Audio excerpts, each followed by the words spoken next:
It was another lie. This creative 303 decision, the Supreme Court decision, where this Christian designer, Lorie Smith, came to the Supreme Court with this group that is supporting her, and I got the name of the group here someplace, Alliance Demanding Freedom, and claimed that she lives in Colorado, that Colorado had a state law that says you may not discriminate against people based on their gender or sexual orientation.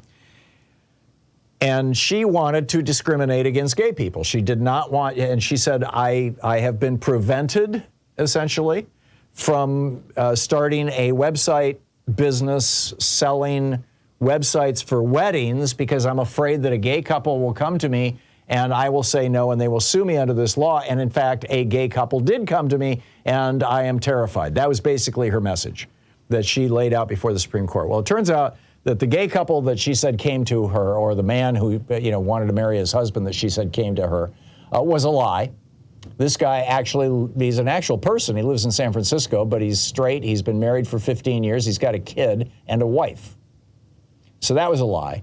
And now it turns out that her saying that she couldn't create these websites, that was the tort, right? That was the injury that allowed this to get before the Supreme Court. That her claim was also a lie because she had been creating websites for weddings. And in fact, there was one on her website promoting her web work that she took down just before she took this case to the Supreme Court. But you can see it on the Wayback Machine on the internet.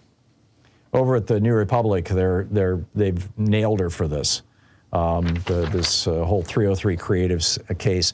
Mark Joseph Stern writes over at Slate, Lorie Smith and her lawyers at Alliance Defending Freedom repeatedly told the Supreme Court that she had never, ever made a wedding website because she was afraid a same-sex couple might then request her services. That was a lie. The wedding website Lorie Smith did make was scrubbed from the internet.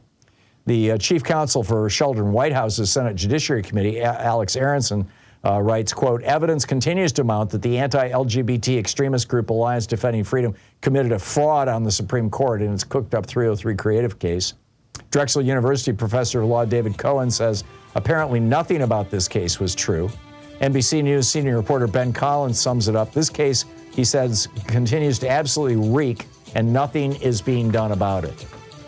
And now it is legal all across the United States to discriminate against gay people. And I'll tell you more about that in the third hour, because it's now Florida has put this into law. It's getting wild out there. You're listening to the Thom Hartmann Program. Call 202-808-9925. Speaking the truth, 6 Republicans on the Supreme Court would really rather you didn't know. I'll be back with your calls on the other side of this break.